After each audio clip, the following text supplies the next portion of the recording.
The hangar breathed in slow, mechanical gulps, hydraulic lungs, exhaling coolant steam. The distant thump of servo motors, the steady whine of cranes. Neon strips bled into unswept oil-black floors, and sparks flowered like brief, furious stars where welders coaxed metal ribs back together. It smelled of ozone and burnt copper, of machine oil warmed by decades of human hands. Above all of it, half suspended on a lattice of slings and scaffolding, the freighter looked like a bone caught mid-fall, immense black. And cruelly elegant, she stood beneath that bone like a weathered statue come to life. Naira's skin took the hangar light and made it new. The bioluminescent filigree along her torso and temples glowed soft and deliberate, tracing lines of circuitry that looked older than the shop around them, lines that might have been painted by an artisan hand, or etched by a reactor's patience. Twin horns arced from her forehead, ridged and polished, catching the crane lamps and scattering them into thin bands of lavender. Her face was not human, but not foreign either. It carried a patient cunning, the sort that made mechanics respect a machine before they touched it. She wore ornaments that were more relic than jewelry-braided bones, copper plates, a belt of shaped leather and carved teeth. Where cloth touched flesh, it was respectful. Ceremonial and worn into the exact contour of a living body, her eyes rested on the ship overhead, and when she breathed, thin cords of steam and dissipating sparks braided themselves into the air. "Won't do to jinx us," said a voice behind Naira. It was gravelly and amused. Tuned to the frequency of years spent near engines, she didn't turn at first. The newcomer Kai moved like someone who had been born to the hum of generators. Slow, practical, the kind of person whose hands remembered torque the way some people's hearts remember names. He kept a welding mask pushed back on his head. The orange lenses reflected the hangar lights like eyes. A cigarette, long and unprestigious, bobbed in his mouth and left a thin ribbon of smoke. "You looking at the hull?" he asked. Now its mouth tilted. "It's close," she said. Her voice was a narrow instrument, they said. She spoke with the breath of other things.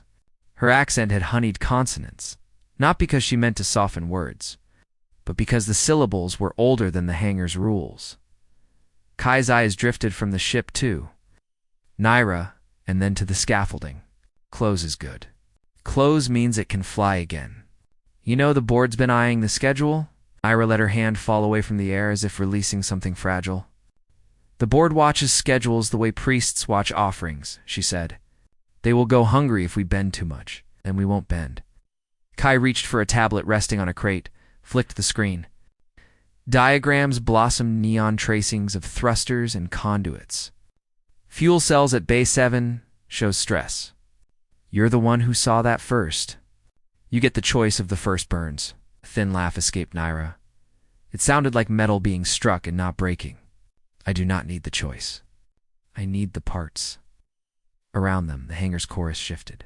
Welding torches breathing, distant machinery snapping cold with the evening shift.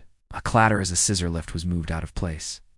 A mechanical arm in the far right hovered, bittersweet and precise.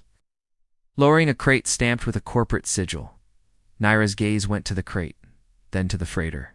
"You fixed others like this?" she asked. Kai shrugged. "Depends what you count as a like this." He tapped a series of readings, scrolling. "This frame's been through flame and salt. Whoever built it, did it to last. Whoever tore it up, did it with intention."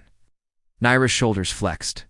She had been found on a smoldering world 2 years ago. Before that, whispers had called her the Horned One, a name that conducted myth like electricity. After salvage men clawed her from the wreckage, the board, those who ran the docks and the repairs and the contracts, gave her asylum in exchange for secrets. She did not understand how to translate. She had come here to mend a ship not because she had to, but because a ship like that had once belonged to a people who sang in frequencies she could still hear when the reactors slept. "The hull will pass," she said, "but not by the board's timetable. There is something lodged behind the starboard blue man array of implants. They hum like a cage." "Implants?" Kai asked. "For what?" Nira's eyes darkened. For a moment she seemed younger and older, all at once. "Defense," she said, "or a beacon, or a coffin." Her fingers brushed the lines on her own skin, feeling the faint hot map where circuitry merged with bone. We will see. They worked through the night. The hangar is large enough to swallow moons, and small enough for hands. In the deep hours, when the neon went from harsh to modest, Naira and Kai hunched over the freighter's underbelly like medics over a loved one. Welders hummed, robotic arms ran diagnostics, and the freighter, patient and enormous, exhaled bursts of steam from hydrolines. Naira worked with hands both gentle and precise. Her fingers knew how to coax ancient alloys into giving up their secrets, how to guide a plasma cutter like a surgeon. As she worked, she hummed an old scale under her breath. The song felt less like melody and more like an unlocking key. It rolled between her teeth in low vibrations that sometimes made the holosensors tremble. Kai watched her from the scaffolding. "You hum when you're nervous," he said once. Naira flashed him a look. "I hum when I want to hear the world answered in kind. You got answers yet?" he asked. She did, in shards. Scraps of memory bled through dreams. A city of galvanic arches. A night when the sky peeled open like a wound. And a single voice that called her name in 3 different gravities. When she touched the implants, there was a backlash images, cold and quick. She saw phantom corridors and hands that were not entirely human, a symbol that was carved into bone and metal both. For a second she felt an entire memory, a home, a fall, a promise. The implants were not just attachment points, they were ciphers. Whoever had set them into the freighter's hull had sealed something inside the ship's bones. Naira pried open one panel, and inside was a lattice of crystal and copper, compact as a heart. The femur of the lattice pulsed faintly. "Containment," she whispered. On the tablet, diagnostics shivered. "Containment protocol?" Kai asked. He was not one of many words. He was a man of decisions. Naira's fingers hovered. "Maybe," she said. She thought about the board, about contracts that woke at schedules and killed without regret. She thought about the way the freighter had sat in the outer lanes before salvage took it, like a thing waiting for a passenger who would never come. "Open it," Kai hesitated. He could have walked up to the board tomorrow and lied, or he could help Naira pry open a small death. He reached for a release lever and pulled. The lattice answered. The freighter wind, a low sound like someone trying to recall a name. Then the crystal within the lattice flared blue, and the hangar fell into a careful hush. The light ran up Naira's arms and across Kai's face. And for a beat, the span between breaths, both of them were elsewhere. Someone took a breath and spoke. Not sound, but a thought. A bloom of temperature like the memory of sun on stone. Naira tasted a word on the back of her teeth, an old coordinate. A name, Ishara. A place she had known as a child, Deco, and then lost like a dropped coin. Her lungs remembered the scent of sea air that didn't exist here. Kai blinked. "What did you just—" She swallowed. It spoke. From the lattice there emerged not a voice loud enough for the hangar to hear, but loud enough for Naira to feel. It carried grief like an animal carries a bone. "If it is awake," Kai said, voice like one who had just been told the weather was a different climate, "we should tell the board." Naira shook her head. She thought of the board's small ruled rooms with their photonic windows and ledger eyes. "If we tell them, the ship becomes a ledger. If we keep it, it becomes a story." "Stories don't sign paychecks," Kai muttered. "No," Naira said. "But stories do not become things that close." She looked at the freighter like someone remembering a future. "We will not let them put the ship down into a ledger." They hid the lattice under a tarpaulin and patched the diagnostics to show routine maintenance. To the board, they would be a competent crew who kept schedule despite a bulky thruster. To themselves, they'd become conspirators. 2 nights later, a courier arrived, with a name stamped on his chest and nothing else. He slipped past security like a shadow with accreditation and told Naira, in a voice meant to be neutral, that her credentials were being examined. The board wanted to verify origins. They had questions only the board could ask, and the laborers could never answer. Where had she first come from? Who were her people? Did she have a claim to technologies older than the dock's bylaws? Naira listened to the questions and felt them with the soft, cold tenderness of someone who had been carved at the edges. For a moment she thought of making up a birthplace in the alleys of the outer market, but she had no story that wasn't tethered to memory. And memory did not like being used for convenience. Kai patted a harness on his chest. "We can stall," he said. "We can say parts delayed. We can say the stress tests need repeating." She knew that stalling meant postponing inevitable attention. The board's eyes would only grow hungrier with time. Secrets in the dock were like fires under brittle metal. Eventually, pressure would force them to flare into smoke. On the night of the festival, the docks through one every winter were corporate. Floats and salvage crews drank in the open toasting rivets, and broken promises Naira took the freighter out. She did not have the board's sanction, but she had something worse and better: an old map of star crumbles stitched into a strip of leather, and a private knowledge of how the freighter's heart would wake if you fed it a song. She slipped a small rig. Under her skin a tool, Kai had helped her fashion from a scrap gyroscope and a memory plate. When she pressed the memory plate to the freighter's lattice and hummed in the scale that had opened the implants, the freighter folded its legs and pivoted, the way a sleeping beast might rise when it recognizes a hand. The hangar hummed awake around them, lifting gear drew back, and men and women turned their faces. Above, the board's emissaries watched from a bridge of glass, eyebrows tight with the balance sheet anxiety. Naira felt that scrutiny like wind. She should have been afraid.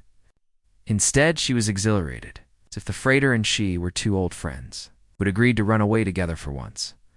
They slipped through the outer pylons. The freighter's belly, a glowing constellation. The docks gave chase in the sort of way the law gives chase to something it cannot name without losing definition slow. Bureaucratic, full of form letters. But city lights are clumsy, and contracts are heavier than rockets. For the first time in a long time, the freighter ran true. Nog sat in the cockpit like a pilgrim, fingers steady. She felt the ship's memory in her bones, roots, and star wines. The nutrient ticks of deep space microbursts, the taste of cold hydrogen on the back of a hull. She thought of the lattice under the tarpaulin and what it had shown her, the name Ishara, a place that hummed like a throat. She thought of the voice she had heard, how it had not been a demand or a plea but a map. They left atmosphere and city lights dropped like coins. The freighter breathed and lived. Naira felt something within her come loose, an old restraint that had kept memory in pockets. She had a sense now of being a seam between two fabrics. The dock's world of ledger-sung rules and something older that hummed in star maps. "Where to?" Kai asked, shoulders tense with the thrill and terror of being illegal. Ishara, Naira said.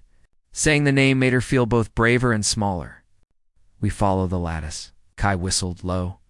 "You sure?" Naira raised her hand and placed it on the freighter's hull. It was warm, like a living thing on a cold night. "If we are not the ones who answer it, some ledger will. I will not let their ink be the last word." The freighter responded with a small, almost shy pulse. They rode for the place the lattice had whispered like a ghost, beyond the lanes. Where law thins into rumor and rumor thins into space, stars became the story's punctuation. They passed relic outposts and icebergs that glowed with trapped auroras. They passed a convoy that had forgotten how to sleep. Everywhere the freighter carried the weight of things that did not fit histories. Naira charted not by maps, but by the lattice's answers. And slowly, shape by shape, the shape of a world grew into view. Ishara was a ruin in a palette of rust and emerald. From orbit, it looked like a wound sutured with gardens, towers of glass folded into plazas of living stone. Terraces where vines had been coaxed into forms like carvings.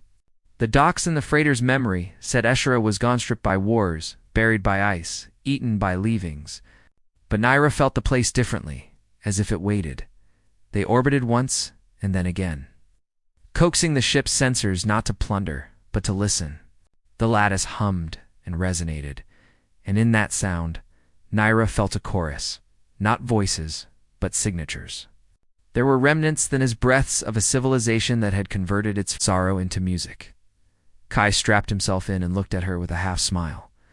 "You do realize, if the board learns about this, will be listed in the obituaries. Naira smiled back. Then let us make the obituary worth telling. They descended together, not as thieves or conquerors, but as people carrying questions that had outgrown the polite rooms they'd been offered.